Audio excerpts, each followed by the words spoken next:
I want to talk to you about your cell phone video and how to make it something a little bit more like you would actually use it on social media. So we're going to be focusing on the front-facing camera, how to set up your shot, possible tips in order to make sure that it's working correctly for you, and just all the small little details that really add up to a big whole when you are actually shooting yourself. Okay, number one, if you can, put yourself next to a window, because what that does is it allows light to go into your eyes. Now, I have a lucky setup. Not everybody's gonna have this, but this is kind of my stage, okay? I sit in this chair here, and the window is right over there. What that allows me to do is just make sure that these blinds are open, and then I'm able to combat the sunkenness that these fluorescents give you. Because if you take a look, if I close this, you can now see that there's a shadow here, and I have more shadow under my eyes.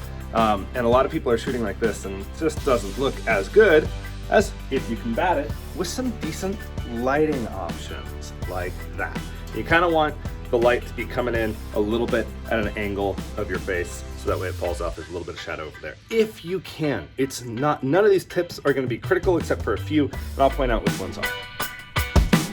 And then of course, the next step is figuring out your angle, because you're going to have to prep the space a little bit, likely. So I like an angle like this, and there's a couple reasons for this. One is it allows you to see my hand gestures, and I like to talk with my hands, and so it shows about from here to here. It's close enough for audio and things like that. So this is basically at a table. I'm sitting in a chair. It's a really easy shot to duplicate for anybody, pretty much. So you've chosen your shot, but one thing I've noticed with a lot of people is they have a tendency to, be off center. That's okay so long as you give yourself a bit of lead in the shot. So I could be over here. That gives me room to put up titles and things like that. But for the most part, if you're talking directly to an audience, I like center. The other problem that I see people do is they end up cutting off the top of the head because somebody has moved or they just didn't think about it. So headroom is a big deal.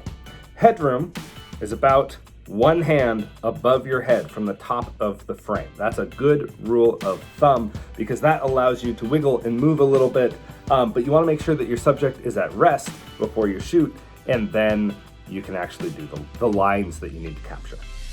So some of you might struggle with getting a shot like this because you don't have a tripod or a phone stand. So I have a little trick. I'm going to show you what I did, and I'm sure that anybody will be able to figure this one out. So this is my phone stand. This is a slick glass surface, so the phone slides on it, so that alone won't work. So I put down a folder, I put down a Kleenex box, and the Kleenex box is too light, so I put down some tape behind it, and the phone sits at an angle right here, and that's how I'm bracing it for my main shot.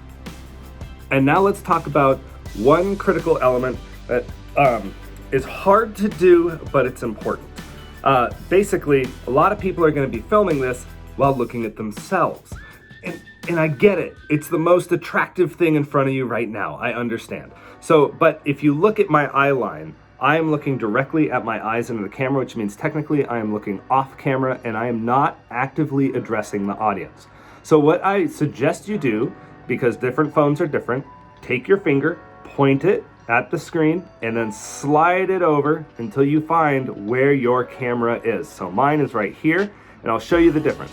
Hi, I'm Tyler Williams, and I'm talking to you from off camera versus this. Hi, I'm Tyler Williams, and I'm talking to you on camera. And I know this seems like just a small detail, but it really does help you pinpoint and talk directly to the audience.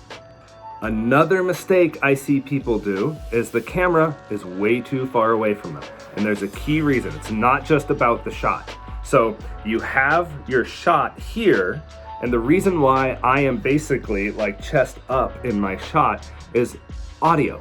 You have to be thinking about audio.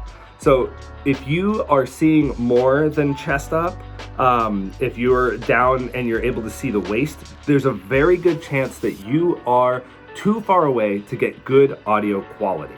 And the big thing that changes with audio quality is proximity to the microphone.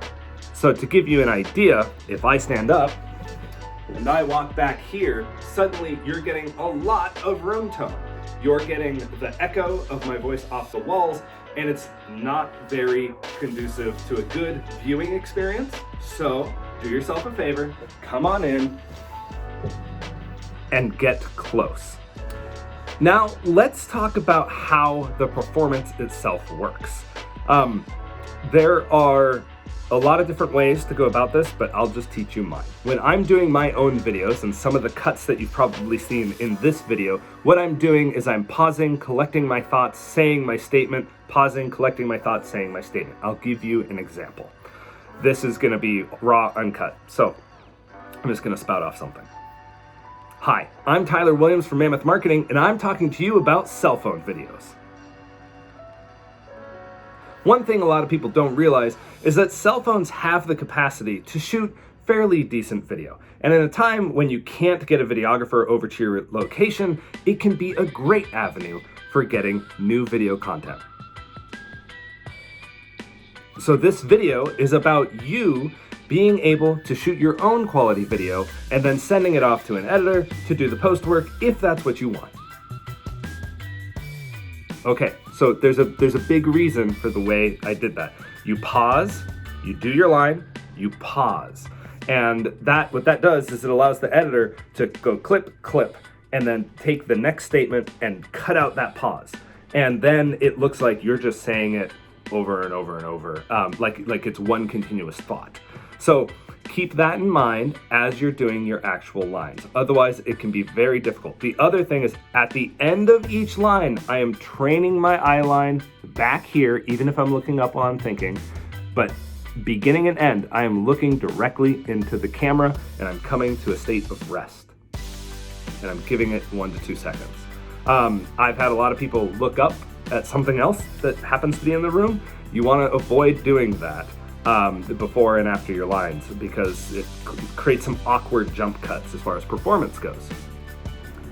Another useful tip is get more than one take. You're not going to be a dynamo. Well, some of you are, but not very many of you. Myself, I end up recording probably 3 to 4 takes of each line, utilizing usually the last one when I'm doing an edit, because the last one is the one I stop on because it's likely a good take. So if you are recording yourself, don't expect to get everything done perfectly the first time. Instead, realize that you probably need 3 good takes in the can. Another component of your performance is projecting a little bit. You gotta realize the microphone is still at arm's length reach, and so it's gonna pick up extra room tone. So the louder you are, you almost want to treat it like a stage or a podium. The louder you are, the clearer your audio is going to be. And audio really is 80% of a video production. You can skate by on bad video. You cannot skate by on bad audio. That is so much of the viewing experience for the audience themselves. So these tips are largely for people who need to shoot their video at their place of business or in their home and then send it off to somebody for editing. But don't let that stop you. If you don't have an editor, there are editors you can get on your phone if you want to try it yourself. But remember, something is always better than nothing, even if you have to go really lo-fi and just post the clip as is. So I hope this was helpful, because there's a lot of opportunity in creating your own video content that I want people to utilize more often. There's a time and a place for really slickly produced video, but there's also a time and a place for getting it done. And that's what cell phones allow you to do these days. You can do a lot provided you follow some mild instruction and you just think about how it's going to be processed by an audience. So if you have any more questions about video production, go to mammothalaska.com or find us on Facebook at Mammoth Marketing and shoot us a note, because I'd be willing to answer any questions as they arise. And now I really hope to see some excellent video quality coming from your cell phone.